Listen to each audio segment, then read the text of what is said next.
सिंह ने इस्तीफा दिया है। अब ये इस्तीफे को लेकर तमाम खबरें तेज हो गई हैं। हालांकि ये वही मणिपुर है जिसमें स्थिति इस तरह की थी जिस पर सवाल बार बार कांग्रेस की तरफ से किए जा रहे थे।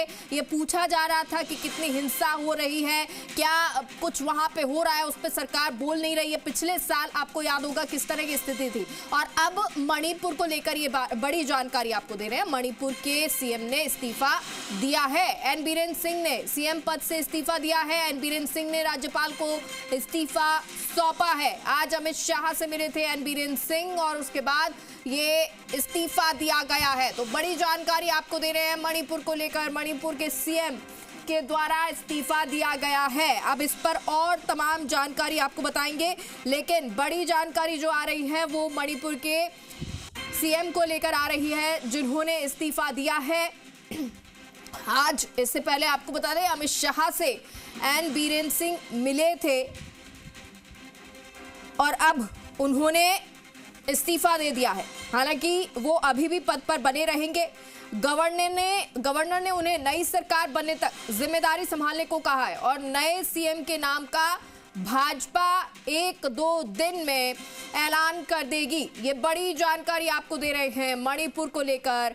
मणिपुर के मुख्यमंत्री ने इस्तीफा दिया है। एन बीरेन सिंह मणिपुर के मुख्यमंत्री और उन्होंने इस्तीफा दिया है। हालांकि जब तक नई सरकार या नए मुख्यमंत्री का ऐलान नहीं होगा तब तक वो पद पर बने रहेंगे और भाजपा जहां तक है 1 या 2 दिन में मणिपुर के नए सीएम का ऐलान भी कर देगी। आपको ये भी जानकारी दे दे कि आज ही अमित शाह से एन बीरेन सिंह मिले थे, मुलाकात हुई थी और इसके बाद अब इस्तीफा। तो बड़ी जानकारी आपको दे रहे हैं। ये बड़ी जानकारी मणिपुर के सीएम को लेकर जिन्होंने इस्तीफा दे दिया है। मणिपुर में राजनीतिक हलचल बढ़ गई है। ये इस्तीफे के बाद हलचल बढ़ी है। जहां कल एक तरफ दिल्ली के चुनाव संपन्न हुए हैं, रिजल्ट आया है, परिणाम आ गया है। अब इसके बाद ये एक बड़ी जानकारी मणिपुर को लेकर मिल रही है। मणिपुर में भी अब सियासी हलचल तेज हो गई है।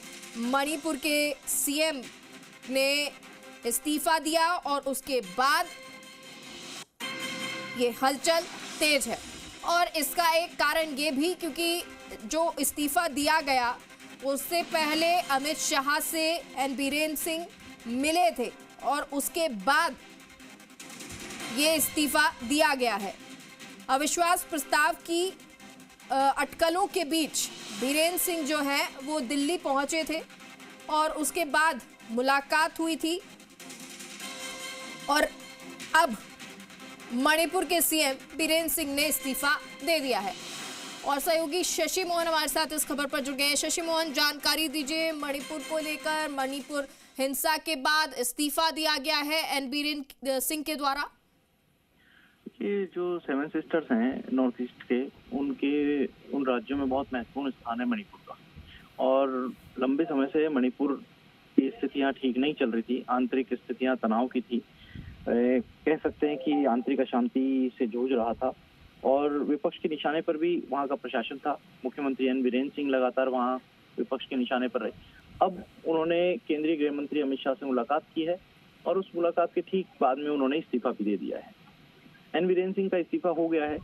वहां राज्यपाल उनका इस्तीफा मंजूर करके विधानसभा की जो स्थिति है उससे केंद्र सरकार को और निर्वाचन आयोग को भी अवगत कराएंगे।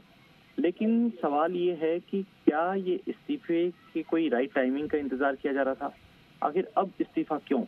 और क्या मुख्यमंत्री एन बीरेन सिंह वहां के मणिपुर के हालात संभालने में नाकाम रहे? और अगर अभी इस्तीफा हुआ है तो इसके बाद क्या?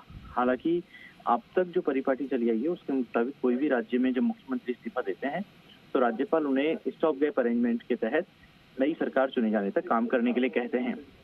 लेकिन अभी क्या होगा?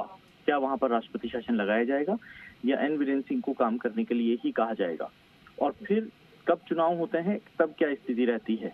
लेकिन जो कुकी और मैतेई दो जातियां हैं वहाँ की, उनके बीच जो संघर्ष की स्थिति थी वो जब तक शांत नहीं होती तब तक इस चीज का समाधान नहीं निकल पाएगा।